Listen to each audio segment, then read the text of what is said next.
Savoir, aucun taux de rendement garanti. Bah oui. Aucun taux de rendement garanti? Aucun taux de rendement garanti? Non mais comment je fais, moi? Moi, je n'investis que dans des choses, taux garanti, capital garanti, et pas bloqué. Qu'est-ce que c'est que cette histoire? Le taux n'est pas garanti. Avant donc, le discours de M. Macron du 5 mars, donc le Avant le discours de M. Macron. mars, on passe de 210 à 275 euros. C'est bizarre, parce que là, on n'avait pas d'informations. Vous voyez?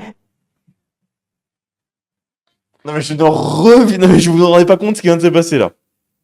Cette vidéo est parfaite parce qu'elle incarne parfaitement, mais vraiment parfaitement. C'est une démonstration, la mentalité française sur l'investissement. C'est parfait. Tout est là-dedans. C'est idéal. Et tous les problèmes de l'investissement tous les problèmes de la vision de l'investissement qu'on a en France, ils sont dans cette vidéo qu'on va regarder maintenant. Et ça va commencer très vite. Eh bien non, malheureusement, ça continue. Après la récession, après l'effort de guerre, après l'économie de guerre, ça y est, on veut utiliser notre épargne dans un fonds défense. Alors bien sûr... Voilà, c'est ça le thème de la vidéo, c'est le fonds de défense. Mais le fonds de défense n'est qu'un prétexte pour parler de ce qu'il y a autour, qui est la vraie catastrophe du truc. Présenté comme quelque chose de formidable, de patriotique. Certains même annoncent des rendements de 10 à 15%, assez incroyables. Alors que si on regarde dans le détail, eh bien pas du tout.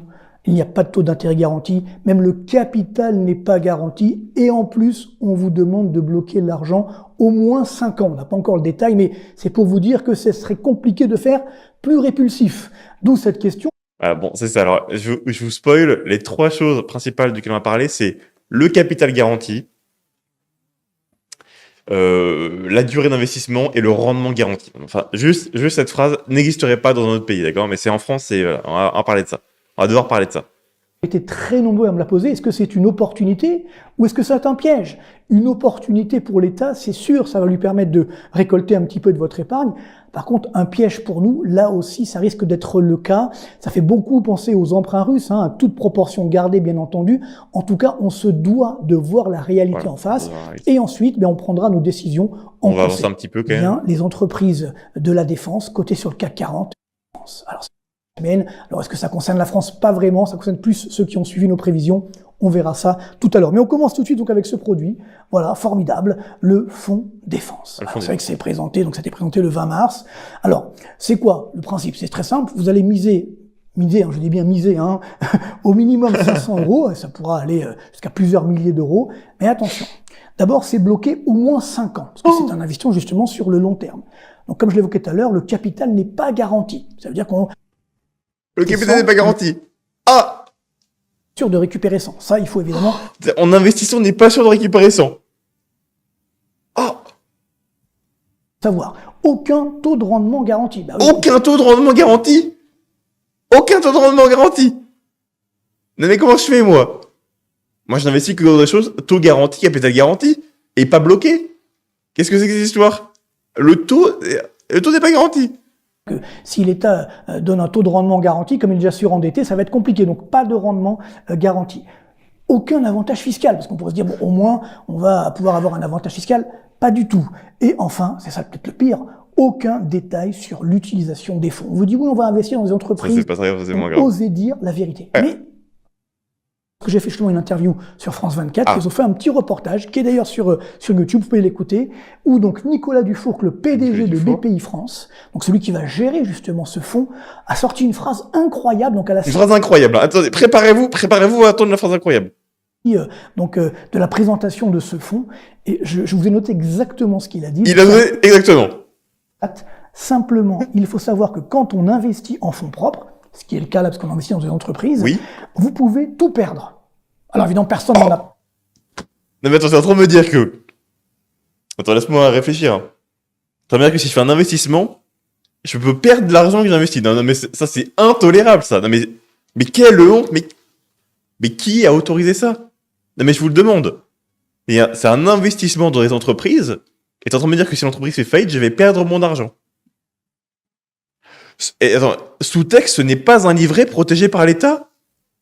Attends, t'es en train de me dire que j'investis dans quelque chose qui n'est pas un livret A? Moi, je ne veux que du livret A. Attendez, moi, je prends livret A, fonds euro, À la limite, livret populaire, livret. Ah non, mais si c'est pas un livret, mais déjà, on part très mal là. C'est vrai. C'est quand même lui qui l'a évoqué, donc il a bien précisé, ce n'est pas un livret protégé par l'État, avec un avantage fiscal, etc. Vous êtes un investisseur. Ah ben oui, mais ça change tout. Donc, vous voyez, c'est ça le problème, c'est que certains présentaient ça comme un livret, une sorte de livret A défense, donc où ça serait sûr, sécurisé. Non, il n'y a aucune garantie. Aucune garantie. Ça, il faut bien le savoir. Moi, ce qui m'a beaucoup peiné la semaine dernière, justement, c'est que beaucoup de journalistes économiques, pas de nom par charité, mais des gens a priori très sérieux ont quand même osé sortir la Pravda, c'est-à-dire, j'ai envie de dire, les news officielles, en tout cas le discours officiel, les éléments de langage, comme on dit, en disant qu'on pouvait s'attendre normalement à des rendements compris entre 10 et 15%. Ça, c'est quand même assez incroyable. Non, mais qu'est-ce que c'est que cette histoire? 10 et 15% par an? Ah non, moi, c'est 2% max. 2% livré à, et 2% on capitalise tous les ans. 2%, 4%, 6%, et au bout de 50 ans d'investissement, on se retrouve avec, mais je sais pas, des sommes de genre 30 000 euros c'est lunaire. Non, 10%, tu m'arrêtes ça tout de suite. Comment peut-on sortir d'une telle ineptie? Comment? Il n'y a aucune garantie. Comment peut-on sortir ça? On vous dit non, c'est bon, ça va ramener 10 à 15% par an. Rendez-vous compte. Alors, j'ai regardé le... Bon alors, pour rentrer un peu dans les détails, le fonds de défense en tant que tel, j'ai rien à foutre. C'est pas l'idée de défendre le fonds de défense. C'est l'idée de défendre une vision de l'investissement qui est une vision qui est épouvantable. Alors, pour rappel, en gros, ce fonds de défense, ouais, en séparant ce que c'est, on s'en fout complètement. C'est pas le sujet du truc. En private equity, en fait, c'est un fonds de private equity globalement sur des entreprises de défense. Le private equity en France, en fait, ça rapporte. Voilà. Ça a rapporté, entre 2014 et 2023, 13,3% par an. En moyenne. Donc oui, ça peut rapporter entre 10 et 15%. En fait, ce qui se passe là actuellement, c'est qu'en fait, c'est potentiellement, pour une fois, on n'aura peut-être pas un livret de Goldman garanti par une garantie sur laquelle on reviendra. Attends, mais on a oublié de faire ça, oui. C'est pas un vrai truc de administrer, un placement administré qui n'est pas un placement, qui est une espèce de prêt à l'État déguisé. C'est potentiellement pour une fois un vrai investissement. Mais ça ne passe pas du tout. Ça se passe pas avec Monsieur Toiti. Un vrai investissement. Comment osez-vous? Un vrai investissement qui peut vraiment rapporter du rendement et je ne reviens pas. Et donc voilà. Mais oui, effectivement. Enfin, si vous prenez la même chose en privé, alors je ne sais pas ce que sera finalement cette histoire. Mais la BPI a des fonds de private equity qui font 10 ou 15% de rendement par an. Oui, c'est le concept. En fait, qu'est-ce qui se passe? Il y a une question de risque par rapport... Enfin, en fait, il y a une question d'offre et de demande surtout. Comme extrêmement peu de Français sont prêts à investir dans des fonds de private equity, pourquoi est-ce que le fonds de private equity rapporte 13% par an en moyenne sur 10 ans? Parce que, vu qu'il y a très peu de Français qui sont prêts à prendre le risque de perdre son capital et à prendre le risque de bloquer son capital et de ne pas avoir un rendement garanti, en fait, il y a très peu de gens qui veulent investir, donc tu peux investir en conditions très favorables, et donc ça rapporte. Voilà, en fait, le fond de l'histoire. Et donc oui, en fait, quand tu as un vrai investissement, quand tu es un investisseur, comme il le dit très bien, eh ben, oui, tu peux gagner de l'argent, effectivement. Voilà, il y a même ouais. Même si tu as fait du private equity sur Google ou sur machin à ses débuts, tu as peut-être même fait 100 000% de rendement. Bon, voilà, c'est le truc. Et alors, il faut qu'on revienne quand même là-dessus rapidement.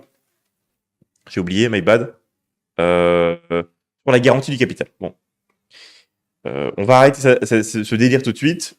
La garantie du capital, c'est une invention inventée par des mecs dans la finance pour vous vendre des merdes. Et globalement, en fait, les garanties du capital vont surtout se retrouver sur des fonds euros. Et les fonds euros en assurance vie, par exemple, et les fonds euros en assurance vie, ils vont être composés de deux choses qui sont des dettes d'entreprises et des dettes de grands États européens. Et ces fonds vont être garantis par une assurance, genre, je sais pas, Groupama, trucs comme ça, des assurances, AXA, je sais pas quoi, des assurances. Le truc étant que, s'il y a une crise systémique, gigantesque, du style crise de 29, un méga 2008, ou une révolution communiste, ou n'importe quelle crise catastrophique qui peut vraiment faire en sorte que les entreprises dites de haute sûreté financière, dans lesquelles vous allez prêter votre fonds euro, et les États européens qui sont pas du tout que la France, qui sont d'autres États européens, s'il y a une crise d'une telle violence qu'elle fout tous ces trucs en défaut, et donc votre capital est à risque, l'assureur qui vous assure ses produits financiers, mais sera déjà en défaut depuis des années. Des années. Donc en fait, cette histoire de capital garanti, c'est fondamentalement une espèce de foutaise, parce que le mec qui est censé vous garantir le capital, déjà n'a pas eu tous les fonds pour rembourser tout si effectivement tout se pète la gueule d'un coup, loin de là. Mais en plus, déjà, il y a de très grandes chances que le truc fasse faillite avant même que les grosses entreprises européennes et les États européens fassent faillite. Le mec fera défaut 3 mois plus tôt. Donc, c'est complètement bullshit. Et alors, l'autre option, c'est capital garanti par l'État. Et alors, déjà, de un, je comprends pas comment est-ce que Marc Swati, qui dit que l'État français fait faillite en permanence, peut avoir envie d'un truc qui est garanti par l'État. C'est-à-dire, quel intérêt si l'État fait faillite tout le temps? Ça n'a aucun intérêt d'avoir du capital garanti. Mais surtout, en fait, rien n'est jamais garanti par l'État. Les choses sont garanties par fonds de garantie des dépôts et des je sais plus quoi, et de résolution. Et combien d'argent a ce fonds des dépôts de garantie de résolution? Il a capital, je sais pas, fonds, réserve, je sais pas. Il a 7,4 milliards de dollars, d'euros, pardon.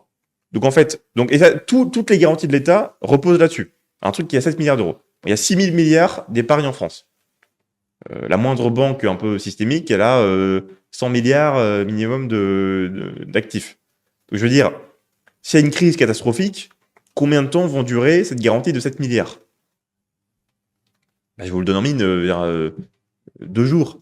S'il y a une crise apocalyptique, genre crise de 29 où 3 banques systémiques font faillite, et je veux dire, le fonds de garantie du truc, il va durer 1 semaine. Il suffit qu'il y ait une banque de taille petite saute, mais c'est bon, déjà le fonds de garantie, il a déjà sauté 50 fois avec. 6 000 milliards, c'est même pas, c'est à peine 0,1% de la somme qui est censée être garantie. Et encore, ça c'est juste l'épargne non immobilière, donc en réalité c'est même plus que ça. Donc la garantie de l'État, c'est un truc qui est complètement fictif. En fait, le fond de l'affaire, c'est que tous les placements ont un risque. En fait, la garantie, ça n'existe pas. Il n'y a aucun fonds qui ce qui est considéré comme le plus sûr au monde, l'investissement qui est considéré comme l'investissement sans risque, c'est la dette américaine.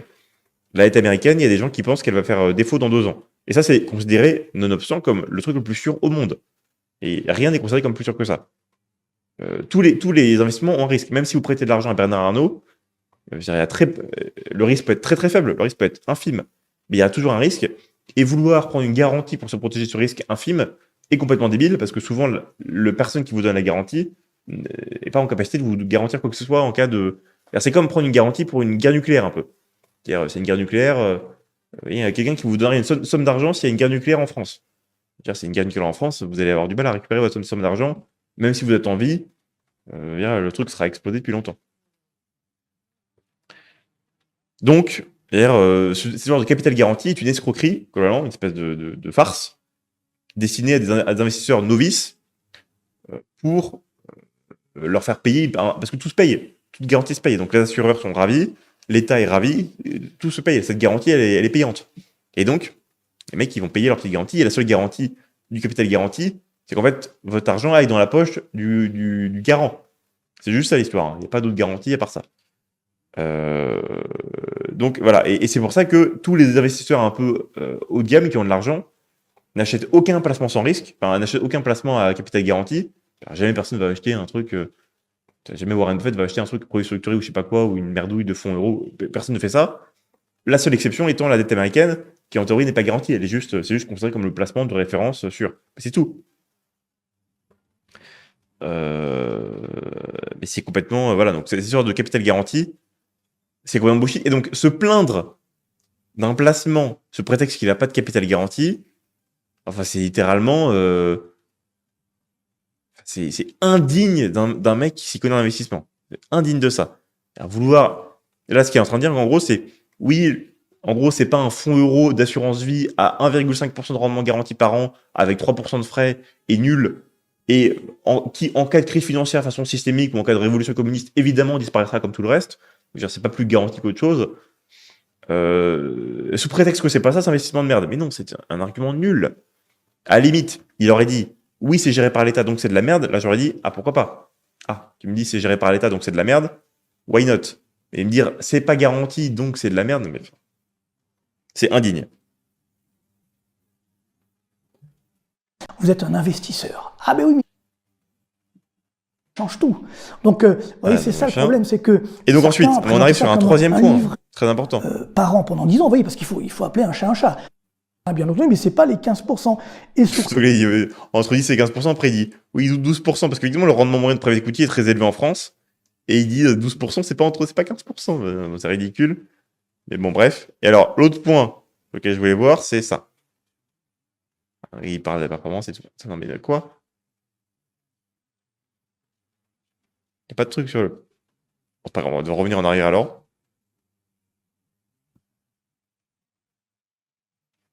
Mais c'est la question de capital bloqué au moins 5 ans. Je veux dire, si vous investissez pour récupérer votre argent dans une semaine, mieux vaut ne pas investir. Pareil pour 6 mois, pareil même pour 1 an, même pour arrêter 2 ans. Je veux dire, le fait de se plaindre que le capital soit bloqué 6 mois, c'est un contresens pour moi qui est énorme. L'investissement, c'est fait pour un truc long terme. Les gens sont trop dans l'instant maintenant, ils veulent acheter des trucs, mais c'est-à-dire, c'est complètement. Il faut jamais faire ça, hein. Si vous investissez pour 6 mois, ça sert à rien. Il faut investir sur une durée de temps qui est importante, 5, mais même 10, 15, 20 ans. Et donc se plaindre, encore une fois, du fait que, en gros, les trois principales critiques du fonds qui sont bloqués, capital non garanti, aucun rendement garanti, mais enfin le rendement garanti, c'est apocalyptique. Et au contraire, il faudrait dire, n'importe quel investissement qui a un capital garanti, qui a un rendement garanti, et, enfin, ça c'est un peu moins vrai, mais et qui n'est pas bloqué, est un investissement de merde. Voilà, c'est l'inverse qu'il faudrait dire. Ça, c'est des arguments pour le truc. C'est un bon argument, bravo. Faut continuer ça. Et c'est le problème avec la vision française, c'est que les gens veulent des trucs non bloqués, qui rapportent pas d'argent, et avec lesquels, c'est pas d'investissement. C'est des investissements de socialistes, mais qui n'existent pas dans le vrai monde. Oui, voilà, ou t'as ton petit truc, t'as ton petit coupon, tech, mais faut arrêter ça tout de suite, faut arrêter ça. C'est le problème qu'il y a, c'est très mal. Et alors, on arrive à un moment qui est absolument extraordinaire. Extraordinaire. J'ai du mal à y croire tellement c'est dingue.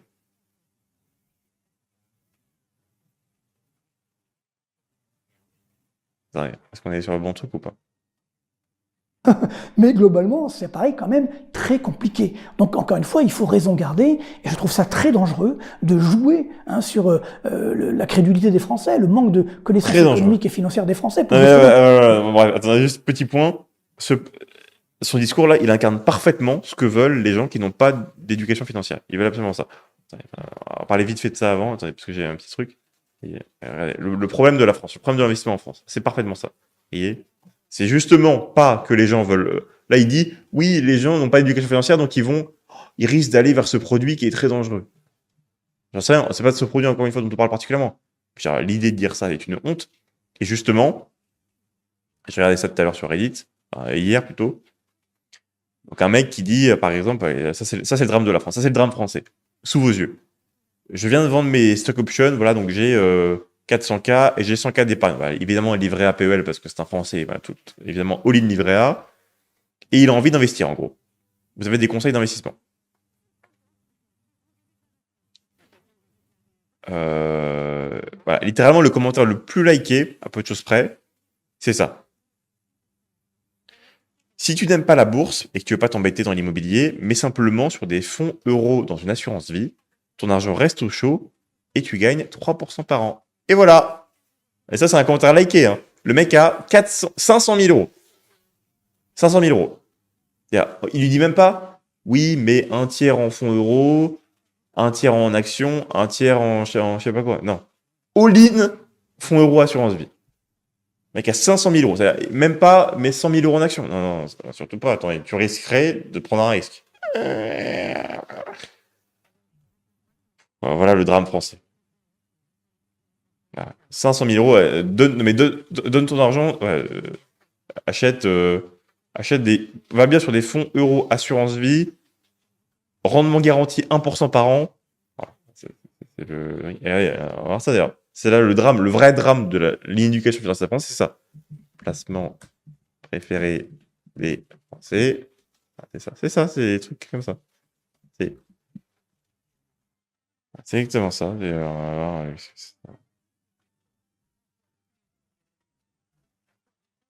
Donc le livret A, évidemment, voilà, avec son taux glorieux à 3%, l'assurance vie, voilà, 2,5% en moyenne, non mais quelle régalade, oh là là, mais 2,5%, mais on se régale. Voilà le petit nouveau, l'épargne logement, 2,25% uniquement pour les contrats ouverts le 1er janvier. Oh mais, oh l'affaire du siècle, 2,25%, c'est dingue ça, c'est formidable. Vous vous rendez compte? Ça vous mettez 1 million d'euros et au bout d'un an, vous avez 2000 euros de. Oh là là. Non, pardon, vous avez quand même 20 000 euros, ça va. Et bon, il faut payer les impôts ensuite. Bref, vous mettez 100 000 euros, vous avez 2000 euros de rendement annuel. Waouh, quelle affaire, on se régale. Oh là là.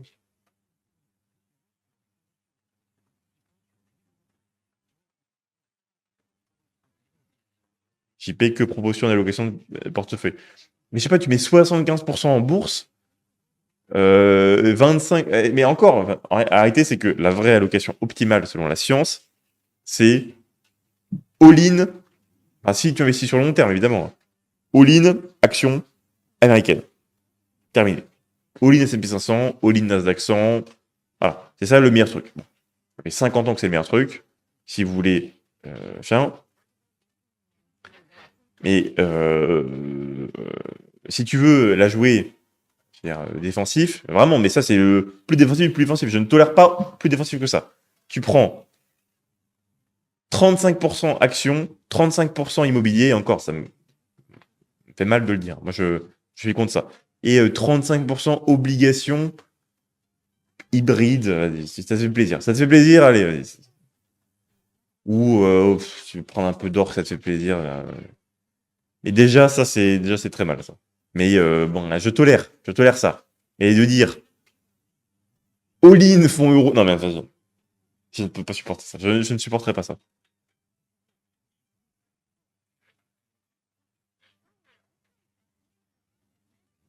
Et quand ça baisse de 80%, tu parles. Mais est-ce que tu penses que Microsoft, Amazon, Google et machin, qui sont les boîtes les plus puissantes du monde, vont baisser de 80%? Vont baisser de 80%.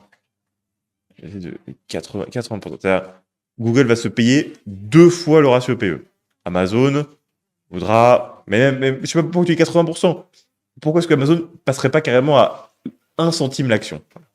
Pourquoi est-ce qu'Amazon ne voudrait pas finalement. Peut-être qu'Amazon aura 1 million d'euros sous peu, hein, et que, je sais pas, en vendant ton appart, tu pourras, en vendant ton fonds euro, machin, tu pourras racheter Amazon. Mais, bien sûr, ouais. Parce que, d'ailleurs, on rigole, mais avec ces 500K à 2% par an, là, mais je pense que d'ici 2-3 ans, ils rachètent Amazon. Hein. Tout Amazon va être racheté par le fonds euro, là. Tac, paf, hop, racheté. Et encore, si ça baisse vraiment très fort, ils pourront peut-être racheter les 7 GAFAM en même temps. Tac, tu fais OPA, 7 GAFAM. Mais c'est bon, le mec est bien. Hein. Alors, je pense que ouais, c'est grand risque. Bon, alors, on arrive à un truc. Je n'y croyais pas au début. Je pensais que c'était un 1% d'avril. Oui, allez-y, c'est sans risque, tout va bien dans le meilleur des mondes. Alors, ce qui est fou, c'est que, justement, en regardant le cours de Dassault Aviation, En regardant le cours de Dassault Aviation, une découverte assez incroyable qui, moi, me fait un peu froid dans le dos et qui, en tout cas, j'espère que l'AMF va écouter cette vidéo et doit déclencher une enquête de l'AMF. Parce que regardez bien. Alors, il a fait une découverte en regardant le truc qui doit déclencher donc il a fait une découverte. Hein. Juste pour bien vérifier que c'est pas un poisson d'avril, parce que non mais vous allez voir le truc. Allez dans la description. Figurez-vous qu'en préparant les slides de la vidéo, j'ai fait une découverte incroyable qui pourrait s'apparenter à un délit d'initié. À suivre. Donc, c'est pas un poisson d'avril. Point très important, parce que c'était la meilleure défense qu'il aurait pu trouver. Mais là, le reste est insoutenable. Donc Dassault Aviation, de 2015 à décembre 2024, ça a augmenté, comme on vient de le voir, 80% de hausse. C'est le cours de l'entreprise, de l'action, qui est une très belle entreprise française, comme vous le savez. Ouais. Mais regardez bien, de décembre 2024 à fin mars, à aujourd'hui en fait, ça a fait 65% d'augmentation. C'est incroyable, voyez, autant qu'en 10 ans quasiment, à 15% près. Mais c'est intéressant de voir, regardez la courbe.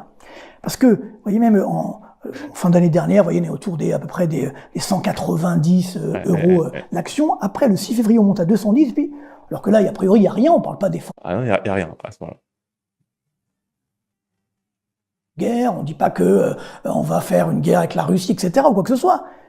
Avant donc le discours de M. Macron du 5 mars, donc le Avant le discours de M. Macron. Hein.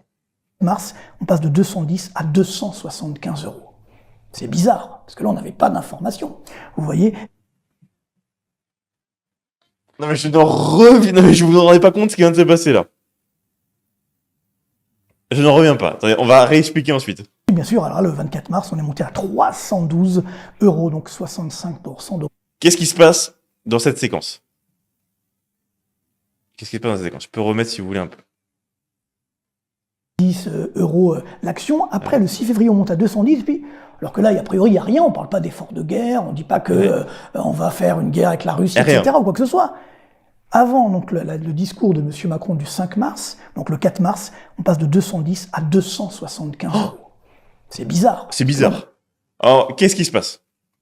Monsieur Toiti, il en a parlé dans la description, pense qu'il y a eu un délit d'initié sur l'action Dassault Aviation. Qu'est-ce qu'un délit d'initié? C'est quand souvent un haut responsable d'une entreprise quelconque donne des informations privilégiées aux investisseurs à l'avance pour qu'ils puissent se positionner et gagner de l'argent sans que le reste du marché soit au courant.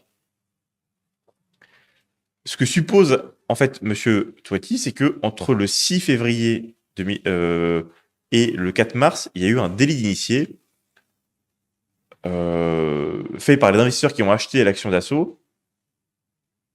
D'information, vous voyez. Parce que, en gros, il n'y avait pas l'information que Emmanuel Macron allait faire son discours à la télé pour parler de réarmement et d'efforts de guerre. Et après le discours de Macron, bah là ça monte, mais là c'est logique. Parce que Macron a expliqué aux gens qu'effectivement il fallait faire un effort de guerre. Bien sûr, alors là, le 24 mars, on est monté à 312 euros, donc 65% d'augmentation. Regardez cette courbe vertigineuse. Donc là, ça interpelle. Alors, je n'ai pas de preuves, bien sûr, mais simplement, je dis qu'aujourd'hui, il faudrait que l'AMF fasse une enquête, parce que, a priori, peut-être quelqu'un, des visionnaires qui se sont dit, tiens, il va avoir à l'effort de guerre, on va créer un fonds d'investissement, l'État va dépenser, parce qu'on va lancer justement cette économie de guerre. Au mois de février, début février, ça paraît difficile de... Il parle bien de février 2025, hein. De l'imaginer, mais peut-être quelqu'un le savait, je ne sais pas. Donc... Mais est-ce que... Je suis pas fou, là. J'ai jamais... En fait, depuis Yann Darwin, qui ne sait pas ce que c'est qu'un PER, j'ai jamais vu... Mais un désastre pareil. Un désastre pareil. Non, mais enfin, je suis abasourdi parce que... franchement, j'ai entendu ça, j'étais abasourdi. Donc en fait, pour réexpliquer, pour synthétiser la pensée de Marc Toiti. En gros, donc il considère que bon, donc Dassault machin a monté, etc. Et en gros, le 6 février, il n'y avait aucune information disponible sur le marché financier qui pouvait laisser supposer que la défense européenne allait monter. Rien, il n'y avait aucune information. Alors que dans le même temps, évidemment, il y avait le traitement de Trump vis-à-vis de la guerre en Ukraine, Trump qui convoque le mec à l'Élysée, machin, non, le mec à la Maison Blanche qui l'humilie, Trump qui menace de se désengager de la défense européenne, la conférence de J.D. Vance qui dit à l'Europe en gros qu'il va falloir qu'il dépense. Soit il a pas vu, soit je sais pas, je comprends pas ce qui se passe. Mais il considère ça comme une découverte, hein. C'est pas un truc qu'il a vu vite fait, c'est une découverte qu'il a fait. Et ensuite, le 4 mars, là, il y a le discours de Macron. Et là, bah, c'est bon, l'information est révélée. Et donc, l'action peut monter parce que là, on comprend enfin qu'il va falloir investir dans la défense européenne. À partir du moment où Macron le dit. Mais avant que Macron le dise, personne ne pouvait savoir. Et donc, les gens qui ont acheté entre le 6 février et le 4 mars, dont littéralement, alors, je suis pas parti parce que j'ai acheté en décembre. Mais bref. Vous voyez, enfin, je suis presque un initié parce que j'ai acheté presque à ce timing-là. Les gens qui ont acheté à ce moment-là ont été informés, je ne sais pas, a priori par Emmanuel Macron lui-même, et ont acheté l'action d'Assaut en sachant à l'avance que Emmanuel Macron allait faire un discours sur le réarmement et que ça allait faire monter l'action d'Assaut. Voilà ce qui s'est passé dans cette séquence. Non, mais enfin, c'est... Je ne sais pas si vous vous rendez compte du délire, en fait. C'est-à-dire, en fait, de deux choses une. Soit Marc Toiti ne regarde que les discours de Macron, et donc il n'avait aucune... Il n'a pas la télé, il n'a pas le journaux, il n'a rien vu, Et lui, il regarde juste le discours de Macron et le reste, ça l'intéresse pas. Et donc, quand il y a eu le discours de Macron, là, il a compris qu'il fallait. Mais avant, il était pas au courant. Il était pas au courant de ce qui se passait, machin. Et donc, lui, ça l'a surpris. Soit c'est ça, mais, mais c'est assez inquiétant parce qu'il ne comprend pas les éléments qui font qu'une action peut monter ou pas. Il ne comprend pas comment marchent les marchés financiers. Enfin, moi, je trouve, si vous avez une explication dans le chat, je suis preneur. Hein. Mais enfin, je suis. Donc ça veut dire, par exemple, au hasard, hein, que toutes les actions de la défense européenne, parce que évidemment, évidemment que c'est pas le discours de Macron qui a fait monter la défense européenne. Hein. Évidemment que c'est les agissements de Trump et tout ça qui ont fait que à partir littéralement du 5 février, bah oui, avant le discours de Macron, ça n'a rien à voir avec Macron. En fait. Macron est un spectateur dans cette histoire, ça n'a rien à voir avec Macron. Donc toute l'action européenne, donc ça c'est une action italienne de défense, évidemment Rheinmetall, machin, des trucs. Évidemment toutes les actions montées avant. Et non, voilà, Rheinmetall, donc c'est évidemment la même date, 5 février, tac, évidemment ça monte. Donc en fait, il y a deux possibilités pour moi pour expliquer ça. Je sais pas si vous avez des idées d'explication.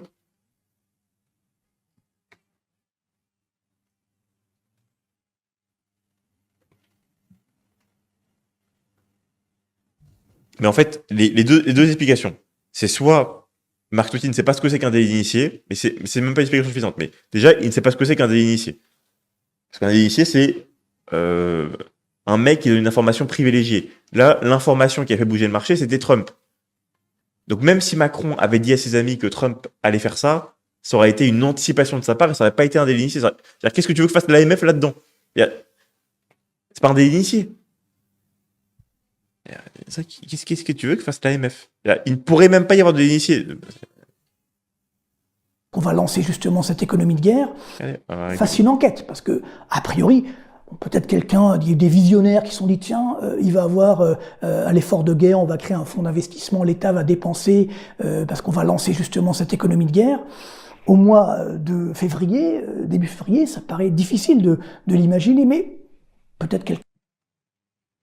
Donc alors, soit déjà, il ne sait pas ce que c'est qu'un délit initié, manifestement, parce que il n'y a pas d'information privilégiée. En fait, quelle information privilégiée? Que Trump va... En fait, le seul qui a fait un délit initié là-dessus, c'est Trump.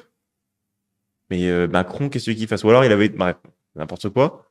Mais le fait de ne pas se rendre compte qu'il y avait certains éléments dans l'actualité qui pourraient faire monter l'action d'assaut et toutes les actions militaires de manière générale avant le discours de Macron, non mais enfin, ça montre la pauvreté de l'analyse. Enfin, moi, je trouve ça aberrant. Le mec comprend même pas pourquoi une action monte et pourquoi une action descend. Il ne comprend même pas.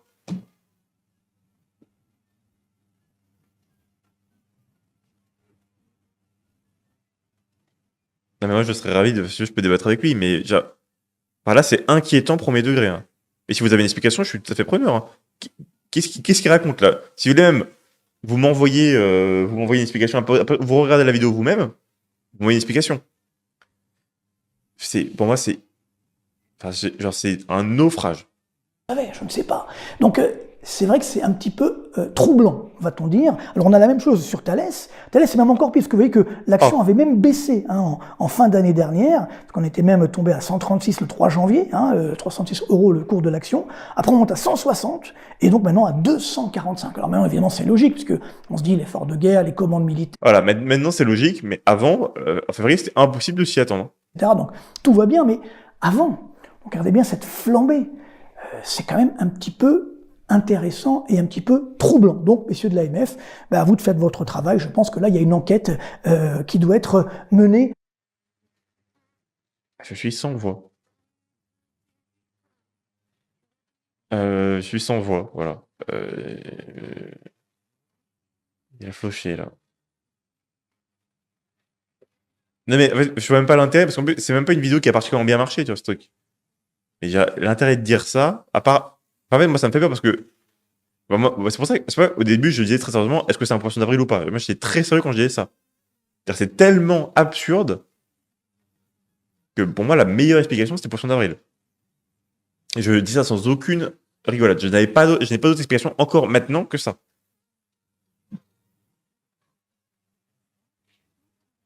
Mais non, mais c'est même pas du pessimisme. Là, il parle à l'AMF en disant, écoutez, je pense qu'il y a des gens qui ont acheté Dassault Aviation avant le discours de Macron. Ils ont sûrement dû avoir Macron qui leur a passé un coup de fil parce que sinon, ils n'auraient pas pu comprendre ce qui se passait. Ça n'a aucun sens.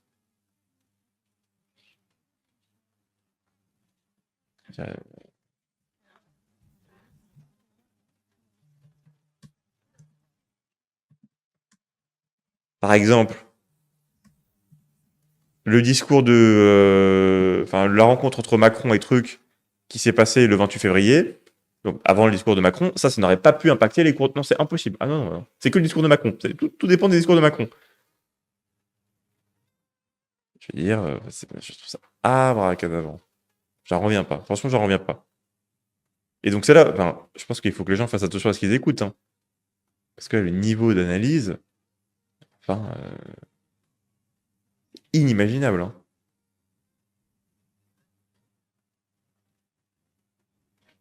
Ça a monté en flèche? Non, ça a monté en flèche. Pourquoi? Pas à cause du discours de Macron. Le discours de Macron n'a aucun impact là-dessus. Ce qui s'est passé, c'est que les États-Unis se sont désengagés progressivement de l'Europe et de l'Ukraine, ce qui a... Et puis ils ont dit directement, la conférence de J.D. Vance, il dit directement que qu'il va falloir que les Européens investissent dans leur défense. Donc la défense européenne a monté. En gros, puis il y a eu plein d'annonces, et c'est pour ça que ça a beaucoup monté. Il y a eu un cumul d'annonces qui allaient tous dans ce sens, et puis ensuite ça a abouti sur un... Mais voilà, c'est parfaitement logique en fait que ça monte très fort. On avait parlé dans la vidéo sur la défense, c'est parfaitement logique. Tous les éléments géopolitiques, puis même la volonté de l'Allemagne de faire ça, etc., c'est parfaitement logique. Donc, je ne comprends pas, en fait, non seulement qu'ils ne comprennent pas pourquoi est-ce que ça monte avant, il n'a pas trouvé d'explication de pourquoi est-ce que ça pouvait monter entre le 12 février et le discours de Macron, il ne comprend pas pourquoi ça monte. Et il ne sait pas ce que c'est qu'un délit d'initié. Il y a deux problèmes qui sont majeurs, hein, parce que ne pas comprendre ce qui influence la cour de bourse, c'est-à-dire quand tu veux être analyste économique, c'est pas très bon signe, et ne pas savoir ce que c'est un délit d'initié, c'est pas très bon signe non plus.